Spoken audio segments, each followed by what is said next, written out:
वाञ्छाकल्पतरुभ्यश्च कृपासिन्धुभ्यो पतितानां पावनेभ्यो वैष्णवेभ्यो नमो नमः। जय श्री कृष्ण चैतन्य प्रभु नित्यानंद श्री अद्वैत गदाधर शिवासादि गौरभक्तवृंद। हरे कृष्ण कृष्ण कृष्ण हरे हरे, हरे राम राम राम राम हरे हरे। ओके, तो आप सब लोग रेडी हैं? चर्चा को आगे बढ़ाया जाए। वीडियो को ऑन कर सकते हैं, सामने उपस्थित रह सकते हैं।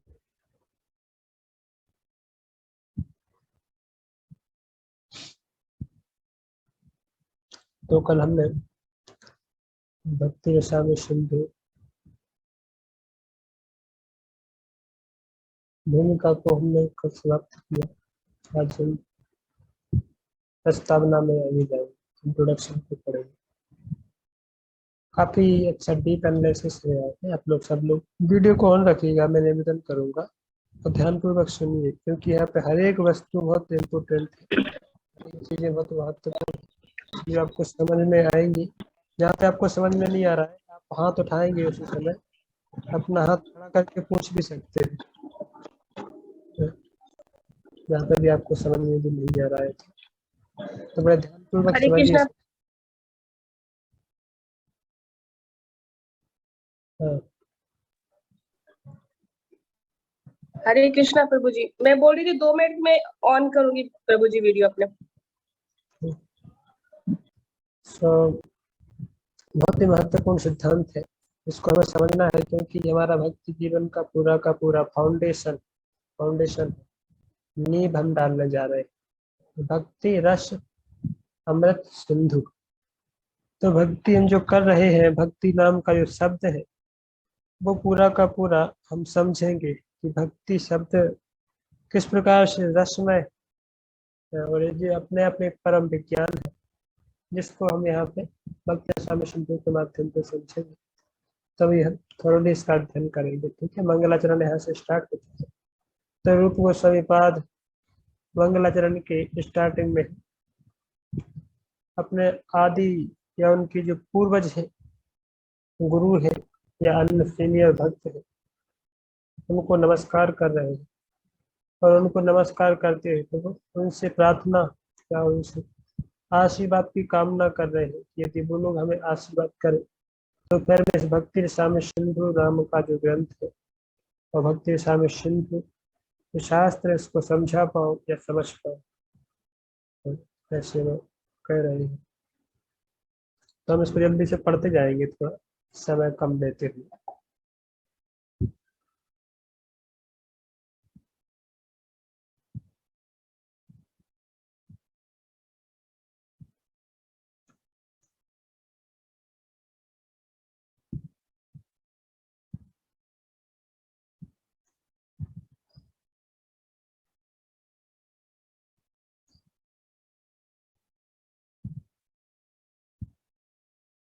ओके, प्रस्तावना। मंगलाचरण भगवान श्री कृष्ण का आदि पुरुष, संपूर्ण कारणों के परम कारण तथा अखिल रसावेश मूर्ति, रसराज, शांत दास्य, शक्र, वात्सल्य, माधुर्य, हास्य, कारुण्य, भयानक, वीर, रौद्र, अद्भुत और विभत्स रस रूपी संबंधों के परम आश्रय। तो 12 जो रस होते हैं, उनमें से 5 प्रमुख रस और 7 गौण रस। तो भगवान श्री कृष्ण है वो अखिल रसामृत मूर्ति। सारे के सारे जो रस है, उनके सब के सब आगार है, रसों के आगार है, और उनकी मूर्ति स्वरूप है। रसामृत मूर्ति, रस रस और अमृत, वो भी रस कैसा है, अमृत का समान है। और रस का कोई मूर्ति बना सकता है क्या? तो कोई बोलेगा रस तो लिक्विड होता है, तो मूर्ति कैसे बोल दिया, तो बह जाएगा ना। नहीं, फिर भी वो मूर्ति, मतलब सारे के सारे जो रस है, भक्ति रस या जो 12 प्रकार की रस है, वो जब आध्यात्मिक जगत में, क्योंकि सब रस का जो परिभाषा है, हमने बहुत ही गंभीरता से इसको चर्चा किया था, यदि आप लोगों को याद हो। तो भागवतम के पहले स्कंद में जब दूसरा अध्याय तीसरा अध्याय में, वहाँ पे जो बात रस कैसे, एक प्रतिकूल रस कैसे होते हैं, जब एक ही लिविंग, एक ही स्पीसीज के बीच में, एक ही योनि के बीच में जो रस का आदान प्रदान होता है, उस रस को हम कुछ लेवल तक के संसार में समझ सकते हैं, और विपरीत या फिर कोई दूसरे अलग अलग स्पीसीज के बीच में जो रस है वो वास्तव में रस होता है, पर हम उसको समझ ही नहीं सकते। जैसे आप देखेंगे तो इस जगत में जो मनुष्य है, मनुष्यों के बीच में जो एक दूसरे को वो लोग प्रेम करते हैं, तो उस प्रेम को थोड़ा बहुत वो रस समझ में आता है, या उसकी फिर भी वहाँ पे जो एक दूसरे की भावना है, एक दूसरे की जो प्रेम करने की प्रवृत्ति है, उसको पूर्ण रूप से तो कोई नहीं समझ पाते हैं। पर दूसरे, विशेष करके दूसरे प्रजाति है, कुत्ता है, कुत्ता कोई अपने मालिक को प्रेम करता है, तो मालिक वो समझ नहीं सकता है कि कुत्ता उसको क्यों प्रेम करता है और कैसे वो प्रेम करता है, उसकी क्या भावनाएं है उसके पीछे। या मालिक यदि कुत्ते को प्रेम करता है तो वो कुत्ते की क्या लाइकिंग है, कुत्ता वास्तव में क्या मालिक से चाहता है, वो उसको कभी नहीं समझ सकता। क्योंकि ये प्रेम का ये संबंध है, जो रस का जो रस जो शब्द है, वो अपने आप में केवल तभी समझा जा सकता है जब एक ही स्पीसीज या एक ही योनि के जो जीव हो, उनकी भी चेतना के स्तर से, उनकी चेतना भी समान स्तर पे है, तो ही वो कुछ हद तक उस रस को इस संसार में परसीव किया जा सकता है। अदरवाइज संसार में जो रस है वो तो विकृत रस है, वो असली रस का स्वरूप नहीं। पर आध्यात्मिक जगत में जो रस है वो अपनी ओरिजिनल स्वरूप में पाया जाता है, आध्यात्मिक स्वरूप में। तो भगवान श्री कृष्ण चूंकि रसामृत मूर्ति है, रस के सागर है, और सागर होते भी मूर्ति है, तो वास्तव में जो असली रस का आस्वादन यदि किसी को करना है तो उसको फिर जाकर की जो रसामृत मूर्ति है उनके पास जाना पड़ेगा, तो ही वो वास्तव में असली रस को समझ सकते हैं। तो ये इसमें से शांत, दास्य, सख्य, वात्सल्य, माधुर्य, ये 5 रस है, मुख्य रस है। और उसके अलावा 7 जो है, हास्य, कारुण्य, भयानक, वीर, रौद्र, अद्भुत और बीभत्स, ये हम गौड़ रस है। इनकी हम आगे जब चर्चा करेंगे, क्या क्या कौन कौन से भक्त उन रसों में आते हैं, उनके उदाहरण भी चर्चा करेंगे, क्या सिम्टम्स होते हैं उन लोगों के भक्त। ओके। ये परम आकर्षक श्री श्री विग्रह है, और अपनी त्रिभुवन विमोहिनी दिव्य रूप, गुण, लीला आदि की माधुरी से उन्होंने तारका, पालिका, श्यामा, ललिता और साक्षात राधा रानी को भी वशीभूत कर दिया। वे प्रभु कृपा करें जिससे श्री कृष्ण, जिससे कृष्ण कृपा विग्रह श्रीमद भक्ति सिद्धांत सरस्वती गोस्वामी प्रभुपाद द्वारा प्रेरित भक्ति रसामृत सिंधु के लेखन का कार्य निर्विघ्न रूप से संपन्न हो सके। तो श्री प्रभुपाद जी प्रार्थना कर रहे हैं भगवान को और गुरु को कि मैं भक्ति रसामृत सिंधु चूंकि स्टार्ट करने जा रहा हूँ, पर मुझे भरोसा नहीं, इसलिए पहले कोई भी ग्रंथ के आरंभ होने से पहले या कोई भी लेखन हम जो करने जा रहे हैं, कोई भी हम अपना राइटिंग करने जा रहे हैं, पहले गुरु को और उत्तम भक्तों को प्रणाम करते हैं, भगवान को प्रणाम करते हैं कि इस शास्त्र का जो वस्तु निर्दिष्ट क्या है। शास्त्र के 3 वो होते हैं, वस्तु निर्दिष्ट और ऐसे 3 आते हैं। तो किस चीज के ऊपर हम चर्चा करेंगे इस शास्त्र में, और विशेष करके वैष्णवों को प्रणाम करते हैं। मंगलाचरण का मतलब है सबसे पहले इष्ट देव को प्रणाम करते हैं, फिर वरिष्ठ वैष्णवों को प्रणाम करते हैं, गुरु को प्रणाम करते हैं, समझते। तो इस प्रकार से हम कोई भी कार्य करने जाते हैं तो ये पद्धति है कि हमें याद रखना चाहिए, भगवान को प्रणाम, गुरु को प्रणाम और समस्त वैष्णवों को प्रणाम, और फिर हम उससे आगे बढ़ते हैं। तो यहाँ पे देखिए प्रभुपाद जी मंगलाचरण में सबसे पहले किसको, इष्ट देव को प्रणाम किए, भगवान के बारे में भगवान को प्रणाम कर रहे हैं कि जो रसामृत मूर्ति। फिर आगे गुरु को प्रणाम कर रहे हैं, भक्ति सिद्धांत तो सरस्वती ठाकुर की कृपा से मैं इस ग्रंथ को पूरा कर। आगे फिर लिखेंगे। सर्वप्रथम श्री श्री रूप गोस्वामी प्रभुपाद और श्री भक्ति सिद्धांत सरस्वती गोस्वामी प्रभुपाद के चरणारविंदों में सविनय प्रणाम करता हूँ।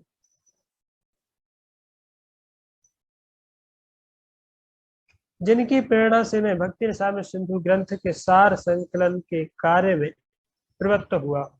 इस भक्ति योग के दिव्य विज्ञान का प्रतिपादन भगवान श्री चैतन्य महाप्रभु ने किया है। भगवान चैतन्य का आविर्भाव बंगाल में आज से 500 वर्ष पूर्व कृष्ण भावनामृत आंदोलन हुआ था। तो प्रभुपाद जी यहाँ पे सबसे पहले रूप गोस्वामी पाद को प्रणाम कर रहे हैं। और रूप गोस्वामी पाद को क्यों प्रणाम कर रहे हैं? क्योंकि इस ग्रंथ की जो असली लेखक है, इस ग्रंथ के का जो असली प्रतिपादन किया है वो किसने किया है? रूप गोस्वामी पाद ने किया है। तो उनसे पहले अनुमति लेने के लिए कि हम आपके इस ग्रंथ को अभी और भी विस्तृत भाषा में इसको लिखने के लिए, अंग्रेजी भाषा में इसको ट्रांसलेट करने के लिए, ताकि सरल संक्षिप्त रूप में इसको करने के लिए हम आपसे अनुमोदन चाहते या फिर आपकी कृपा की याचना करते। और साथ ही साथ गुरु को भी प्रणाम किया। नहीं तो यहाँ पे यदि केवल रूप गोस्वामी प्रभुपाद को करते थे तो फिर आचार्यों को डायरेक्ट बोलनी हम कर सकते हैं ना, सरपास नहीं कर सकते कि हम अपने गुरु को और जो पास में वैष्णव है उनको हम सरपास करके डायरेक्ट आचार्यों को अप्रोच नहीं कर सकते सिद्धांतिक बात, तो वैसे नहीं कर सकते ना। तो गुरु के साथ साथ में हम आचार्यों को पूजते हैं। तो गुरु है एक, वो आचार्य ही है। गुरु एक आचार्य है, पर उनके जो पूर्ववर्ती आचार्य हैं हम उनकी बात सुनते हैं, उनको ही प्रणाम करते हैं, उनके लिए भी अपना आराध्य मानते हैं, पर गुरु के साथ। समझ में आ रहा है ना? तो चूंकि श्रील प्रभुपाद जी यहाँ पे लिख रहे हैं, तो प्रभुपाद जी यहाँ पे दोनों ही चीजों को ले रहे हैं। भक्ति सिद्धांत सरस्वती ठाकुर उनके गुरु है, तो उनकी कृपा की याचना, साथ साथ में जो ग्रंथ के मेन लेखक है रूप गोस्वामी, उनकी भी कृपा की याचना कर रहे हैं। चैतन्य महाप्रभु की भी याचना कर रहे हैं, चैतन्य महाप्रभु की कृपा कि चैतन्य महाप्रभु ने ये कार्य हमको सौंपा है, इसलिए मैं इसको लिखने जा रहा हूँ। श्री रूप गोस्वामी, रूप गोस्वामी चरित, यहाँ पे चरण नहीं है, चरित होगा। इस महान ग्रंथ का आरंभ करते हुए अपने अग्रज और श्री गुरुदेव श्री सनातन गोस्वामी की सादर वंदना करते। उनकी प्रार्थना है कि भक्ति रसामृत सिंधु ने दिए हो और भक्ति रस रूप अमृत के सागर में निवास करते हुए श्री सनातन गोस्वामी श्री श्री राधा कृष्ण की सेवा में सदा दिव्य आनंद का आस्वादन किया कर। तो यहाँ पर सनातन गोस्वामी को क्यों प्रणाम कर रहे हैं? क्योंकि सनातन गोस्वामी रूप गोस्वामी की अग्रज है। अग्रज मतलब बड़े भाई, बड़े भाई है, तो उनको प्रणाम कर रहे हैं। तो यह उनकी विनम्रता भी है। वैसे आप देखेंगे तो रूप गोस्वामी और सनातन गोस्वामी तो वास्तव में चैतन्य महाप्रभु को मिलने के बाद सबसे पहले रूप गोस्वामी आए चैतन्य महाप्रभु के संपर्क में, या भक्ति में पहले रूप गोस्वामी आए जो कि छोटे थे, और सनातन गोस्वामी बाद में आए जो कि बड़े थे। तो यहाँ पे दोनों ही एक दूसरे का सम्मान करते हैं। रूप गोस्वामी सनातन गोस्वामी को चूंकि आयु में बड़े हैं, उम्र में बड़े हैं, इसलिए उनको अपने गुरु के रूप में स्वीकार करते हैं। और सनातन गोस्वामी रूप गोस्वामी का सम्मान करते हैं, उनको आदर देते हैं, क्योंकि वो भक्ति में पहले आए।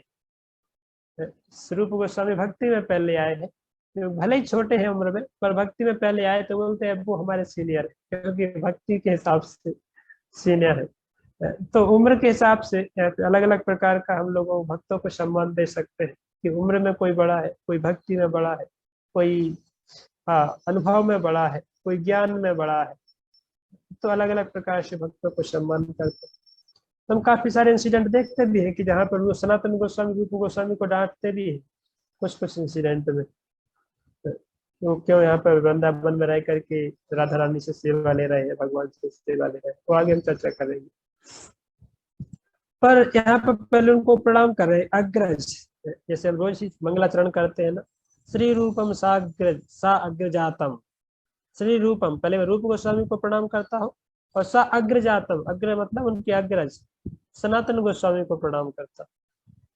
साग्रजातम सहगण रघुनाथान्वितम, और फिर रघुनाथ गोस्वामी को, रघुनाथ दास गोस्वामी को, रघुनाथ भट्ट गोस्वामी को, रघुनाथान्वितम तम सजीवम साद्वैतम सा अवधूतम परिजन सहितम। तो छठ गोस्वामी को प्रणाम किया। फिर सावधोतम, सावधोतम मतलब अवधूत है जो नित्यानंद प्रभु है, तो चैतन्य महाप्रभु है, और उनके सब पार्षदों को, सारे वैष्णवों को फिर प्रणाम करते, और फिर जा करके वैष्णव प्रणाम करते। तो कहने का मतलब हम कोई भी भक्ति में कार्य स्टार्ट करने से पहले सारी परंपरा को प्रणाम करते जाते हैं, गुरु से लेकर के और फिर उनके ऊपर डायरेक्ट कृष्ण तक प्रार्थना करते हैं कि हम अभी कुछ करने जा रहे हैं, कुछ बोलने जा रहे हैं, हमारी वाणी से, वक्तव्य से तो कुछ ऐसे शब्द ना निकल जाए जो कि अप्रामाणिक हो और भक्ति संप्रदाय से भिन्न हो, ऐसे कुछ शब्द ना निकले। तो इसलिए भगवान और गुरु और वैष्णवों की कृपा के लिए हम मंगलाचरण करते हैं। भक्ति रस रूप अमृत के सागर में विहरण करने वाले उन सभी महाभागवत और आचार्य मकरों की हम सादर वंदना करते हैं। तो फिर सारे के सारे वैष्णवों को प्रणाम कर रहे हैं, आचार्यों को, जिन्होंने नाना प्रकार की मुक्ति रूप नदियों का तिरस्कार कर दिया है। निर्विशेषवादियों को परतत्व में लीन होना बड़ा रुचिकर होता है। जैसे नदियां सागर में आकर समा जाती है। सागर मानो मुक्ति है और उसमें मिलने वाली नदियां नाना मुक्ति पथ है। निर्विशेषवादियों का निवास नदी जल में है, जो अंत में सागर में मिलकर लीन हो जाता है। परंतु वे यह नहीं जानते कि नदी के समान ही सागर में भी असंख्य जलचर प्राणी। सागर के निवासी मकर उन नदियों की अपेक्षा नहीं रखते जो सागर में गिरती रहती।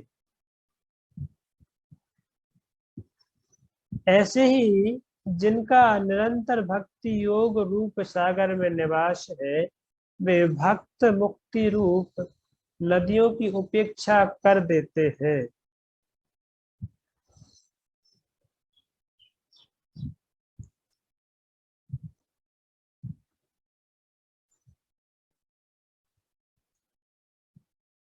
जो कुछ गहरे मुद्दे प्रभुपाद जी यहाँ पे बोल रहे हैं, जरूरी नहीं कि सब भक्तों को समझ में आएंगे, और जिनको समझ में आए तो वे समझाता है।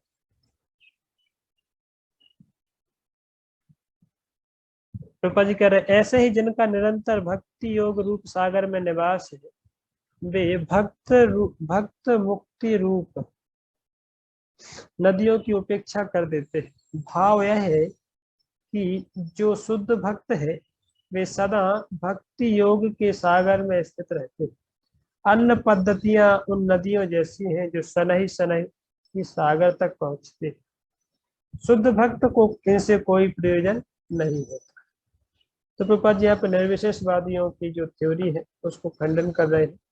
ये नदी है और सागर है, तो बहुत सारे लोग बोलते हैं नदी तो जाकर के लास्ट में सागर में ही मिल जाएगी ना, तो मर्ज्ड हो जाएगी, लीन हो जाएगी, तो नदी का अपना कोई अस्तित्व नहीं बचेगा ना। तो इसी प्रकार से जो ज्ञानी लोग हैं, योगी लोग हैं, कर्मी लोग, ये सब एक अलग अलग नदियों के जैसे जो जाकर के उसी ब्रह्म में लीन होने की बात करते हैं, भगवान में लीन होने की बात करते हैं।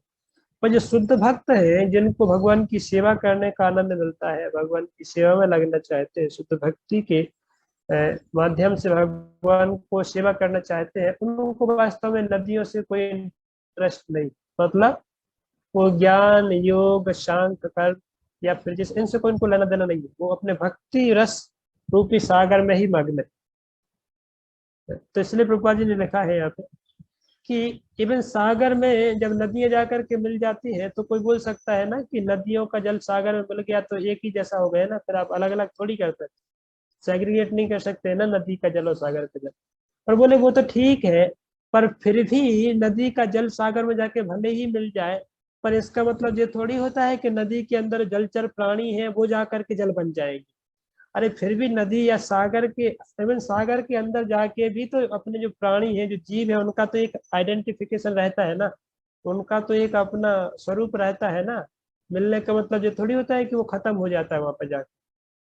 तो यहाँ पर निश्चयवाद को प्रभुपाद जी खंडन कर रहे हैं कि जब वो बोलते हैं कि ब्रह्म में लीन हो जाना, तो जब कोई जीव ब्रह्म में जाता भी है तो लीन हो जाता है, तो इसका मतलब ये नहीं कि उसका जो स्वरूप है या उसका जो अपना पर्सनालिटी है वो खत्म हो जाता है, नहीं।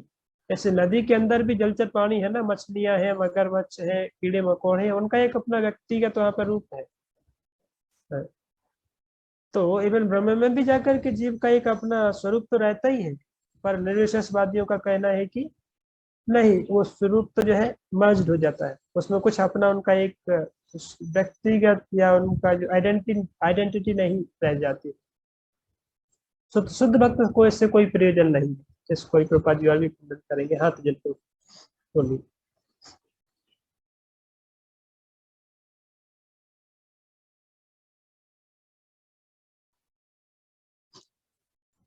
हाँ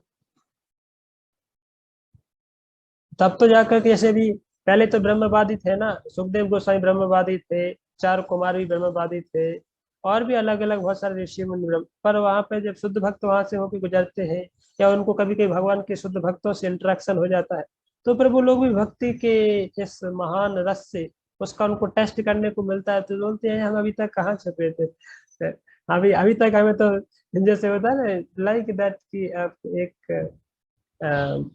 शुगर कैन जूस है और दूसरी तरफ आपको नींबू पानी है, तो आपको कोई अभी तक नींबू पानी से पागल बना रहा था, पर जैसे आपको शुगर कैन का टेस्ट मिलता है तो नींबू पानी छोड़ देते हैं। तो इसी प्रकार से ब्रह्म उनको तब तक उसमें ब्रह्म का मजा आता है, ब्रह्म में उनको रमे रहने की मति होती है जब तक उनको भक्ति रस का आस्वादन करने को नहीं मिला। जैसे किसी को भक्ति रस का एक बार टेस्ट हो जाता है ना, वो तुरंत वहां से भाग जाता है। जैसे सुखदेव गोस्वामी, जब उनको भागवत का रस मिला, भगवान की शुद्ध भक्ति का रस मिला, तो तुरंत जाकर के उसमें चले गए। तो पर आइडेंटिटी तो उनकी रहती है ना, पर जो निराकारवादी है, निर्विशेषवादी, उनका मानना है कि आइडेंटिटी नहीं रहती। और जो सही धारणा है उसके प्रति वैष्णव संप्रदाय में मुझे है कि आइडेंटिटी तो फिर भी एग्जिस्ट करती है ना, व्यक्ति का एक स्वरूप तो फिर भी एग्जिस्ट करता है, भले ही वो ब्रह्म में चला जाए। तो कुछ उदाहरण देते हैं पक्षी का। कई बार पक्षी है जाके हरे वृक्ष के अंदर बैठ जाता है, हरा पक्षी तोता है, तो कोई बोलेगा कि नहीं तोता समाप्त हो गया, तोता जाके लीन हो गया। अरे भाई आपको भले ही देख नहीं रहा है, पर इसका मतलब ये थोड़ी है कि तोता का अस्तित्व ही खत्म हो गया। तोता का अस्तित्व तो रहता है ना, उस समय भी वो एग्जिस्ट तो करता है ना वृक्ष के अंदर। क्लियर हुआ सबको ये फंडा? किसको समझ में नहीं आया अभी पूछ सकते, किसको समझ में आया वो भी बता सकते।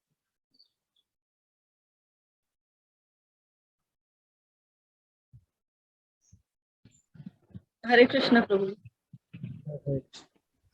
मेरी आवाज आ रही है? हाँ हाँ प्रभु जी, जैसे निर्विशेषवाद, वो लोग निर्विशेषवादी ये नहीं मानते हैं कि ब्रह्म ज्योति में लीन होने के बाद उनका कोई अस्तित्व होता है, लेकिन जैसा कि प्रभुपाद जी ने बताया है कि कोई हरा पेड़ है और उस पे हरे ही कलर का तोता बैठा हुआ है, तो ऐसे तो दिखता नहीं। हाँ, लेकिन जब उसकी इच्छा हो तो वो अपने अस्तित्व, उसका तो एक अपना आइडेंटिटी है, तो वो जब चाहे वो वहां से उड़ सकता है। कहने का मतलब अपनी इच्छा करके फिर से वो नए दुनिया में आ सकता है। कहने का मतलब उसका अस्तित्व तब बना रहता है, ऐसा नहीं कि ब्रह्म में लीन होने के बाद उसका अस्तित्व खत्म हो जाता है। ओके, और कोई बोलना चाहते हैं?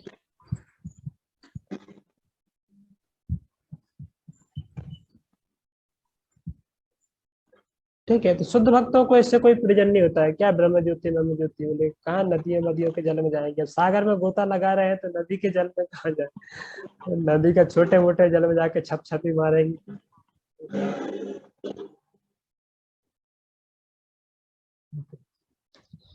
श्री रूप गोस्वामी अपने गुरुदेव सनातन गोस्वामी से प्रार्थना करते हैं कि वे उन मीमांसकों के तर्कों से भक्ति रसायन सिंधु की रक्षा करें।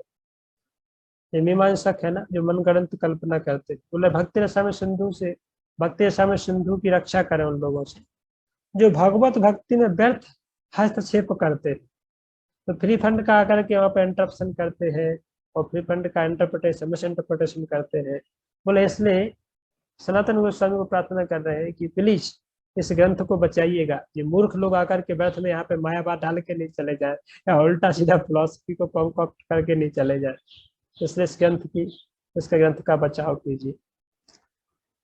उनके अनुसार तर्क वितर्क सागर में होने वाले बड़वा लन जैसे है। सागर के मध्य में बड़वा अग्नि से कुछ भी हानि नहीं होती है।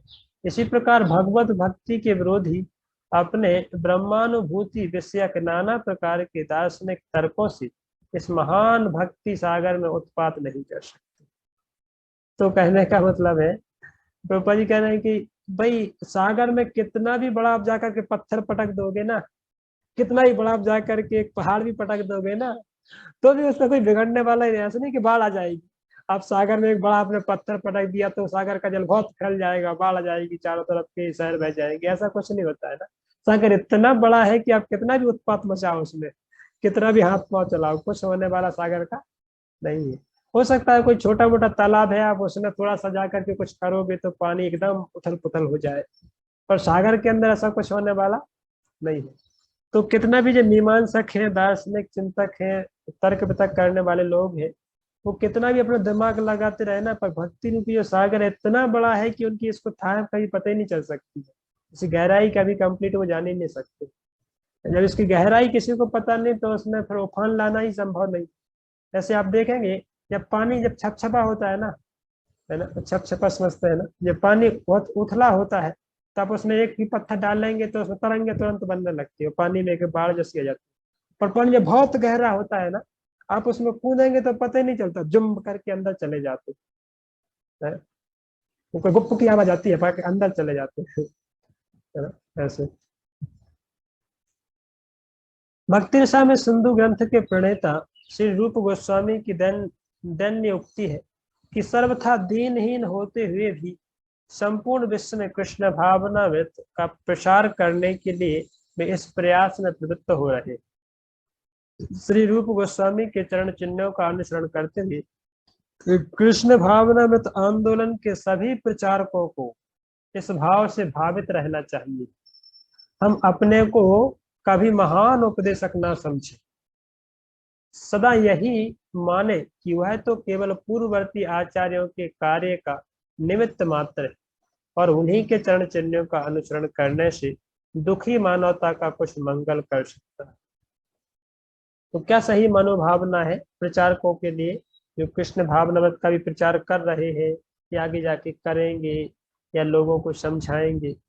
तो कहने का है कि भाई अपने आप की हमारी कोई योग्यता नहीं है इसमें कि हम दे रहे हैं, ये तो हमारे पूर्ववर्ती आचार्यों की देन है, गुरु की देन है, रूप गोस्वामी पाद की देन है, हमारे षट गोस्वामियों की देन है कि हम इसको अपने जीवन को बना पा रहे हैं, इससे और लोगों तक पहुंचा पा रहे हैं। तो ये तो उनकी महान महान कृपा है। तो इस प्रकार से हमें अपने आप को दीनहीन समझते हुए इस ज्ञान का प्रचार प्रसार करना चाहिए और दुखी मानवता को सुखी करने के लिए एक रास्ता देना चाहिए। तो इसका मतलब ये नहीं कि भाई हम प्रचार करेंगे नहीं, घमंड आ जाएगा। कई बार लोग बोलते हैं, भक्त लोग बोलते हैं, bro ji I am not preaching because of I have the fear, कि घमंड आ जाएगा, अपने आप को हम बड़ा समझने लगेंगे। तो भाई आपने काम रोक दिया ना, फिर तो अपने घमंड के चक्कर में आपने दूसरे जीवों जो दुखी है उनको बचाने के लिए ही आप प्रयास नहीं कर रहे, तो वो तो और भी ज्यादा खतरनाक हो गया है ना, या और भी बुरा हो गया है ना, कि आप अपने अहंकार के चक्कर में दूसरों को हानि न जाने दे रहे हैं। तो सही भाव है कि भाई अपने आप को विनम्र समझो, अपने गुरु का वैष्णव का दास समझो और जाकर के दुखी मानवता के लिए कृष्ण भक्ति का संदेश सुनाओ।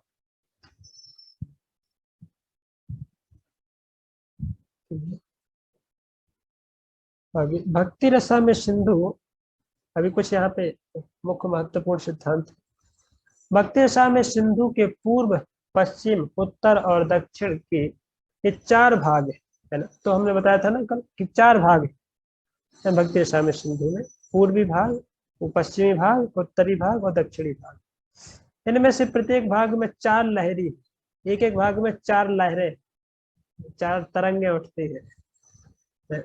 जैसे सागर में पूर्वादि चारों दिशाओं में भिन्न भिन्न लहरें उठती, वैसे ही भक्ति रसा में सिंधु में नाना लहरें कल्लोलित हो रही। प्रथम भाग की 4 लहरों में से पहली लहर में सामान्य भक्ति का निरूपण हुआ।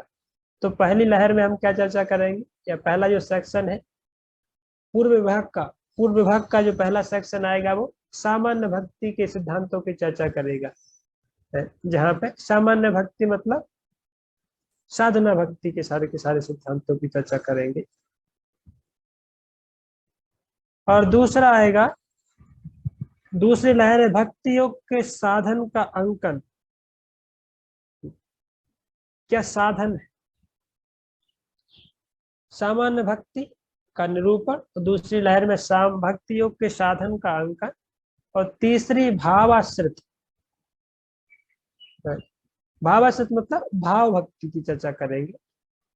और फिर चौथी लहर में भगवत प्रेम मतलब जो कृष्ण प्रेम शुद्ध भक्ति क्या है उसकी चर्चा करेंगे, जो कि जीवन का परम लक्ष्य है। चलिए, 4 लहरें आएंगी, उसमें से प्रथम लहर में सामान्य सिद्धांत की चर्चा होगी, दूसरे लहर में भक्ति योग के क्या साधन है उनकी चर्चा होगी, और तीसरे में भाव भक्ति, और चौथे में प्रेम भक्ति की हम डीप में चर्चा करेंगे। जो हमारा मुख्य प्रयोजन क्या है, चौथी लहर तक पहुंचना है। चौथी लहर मतलब प्रेम की अवस्था को समझना है। प्रेम क्या होता है यार, कृष्ण प्रेम आखिर है क्या, उसका टेस्ट कैसा होता होगा। अभी तो हम साधना भक्ति में ही मतलब इतना आनंद महसूस कर रहे हैं ना। देखिए, साधकों के जीवन में, भक्तों के जीवन में जो बड़ा एक बहुत ही सुंदर अवसर है। तो भक्त लोग साधना भक्ति के लेवल पर भी इतने प्रसन्न है, साधना भक्ति के लेवल पर भी इतना मजे का जीवन जी रहे हैं, और एकदम आनंद के साथ। और वो जो आएगी दूसरे स्टेज, तीसरा स्टेज, चौथा स्टेज, और प्रेम की अवस्था, उस समय तो कैसा भक्तों का हृदय में एकदम प्रेम से उमड़ रहा होगा, एकदम आनंद से भरा होगा ना।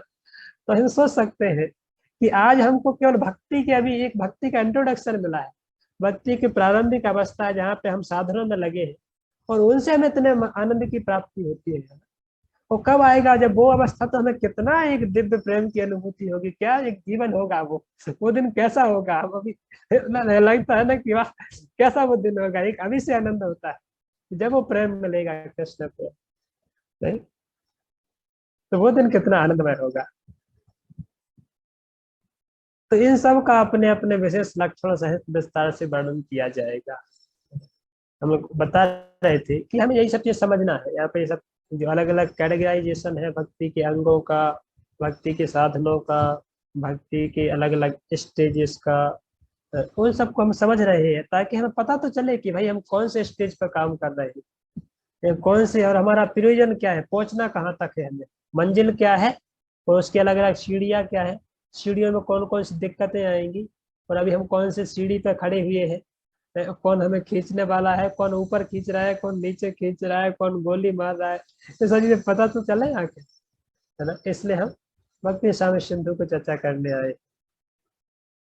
तो अभी हम ऑफकोर्स कह सकते हैं कि जो भक्ति का प्रारंभिक स्तर है साधना भक्ति ने, अभी आएगा इसमें कि सबसे पहला ही है जो सब भक्ति के सामान्य स्तरों में आता है, सबसे पहले की क्लेशाग्नि है। तो और फिर वहां पे क्लेशों का जैसे नाश होता है ना, कि भक्ति के अंदर जो दुख है, पापों का नाश होता है ना, पापों के नाश होने से भक्ति के जीवन में ऑटोमेटिक प्रसन्नता आने लगती है, वो आनंद ही आनंद फील करता है। शुभदा शुभ, अरे वो इतना आनंदमय जीवन भी कुछ होता है क्या, उसको इतना शुभ लगता है भक्ति, मतलब इधर मैं तो कभी जानता ही नहीं था कि लोग ऐसे भी कुछ जीवन जीते होंगे भक्ति में। मतलब ऐसे भी कुछ सुखी लोग भी होते हैं संसार में, मैं तो कभी सोचता भी नहीं था, पर आज पता चल रहा है कि वाह, मैं तो भक्ति में आया, मेरा जीवन तो एकदम प्रसन्न हो गया, एकदम आनंदमय हो गया। ऐसे कभी कभी भक्त लोग बोलते हैं, है ना, सही बात है ना। क्यों फील कर रहा है, क्योंकि भक्ति में आने से ही भक्ति का जो पहला इंस्टॉलमेंट है, भक्ति का पहला टेस्ट उसको मिलता है साधना भक्ति के लेवल पे। प्रारंभिक स्तर पे भगवान उसको छोटा सा टेस्ट दे देते हो, उससे वो लेकर के वाह इतना मधुर है तो यार अब तो छोड़ूंगा नहीं करके और भी उसकी प्यास भगवान बढ़ा देते। तो हम आगे जाकर के फिर डीप में चर्चा करेंगे।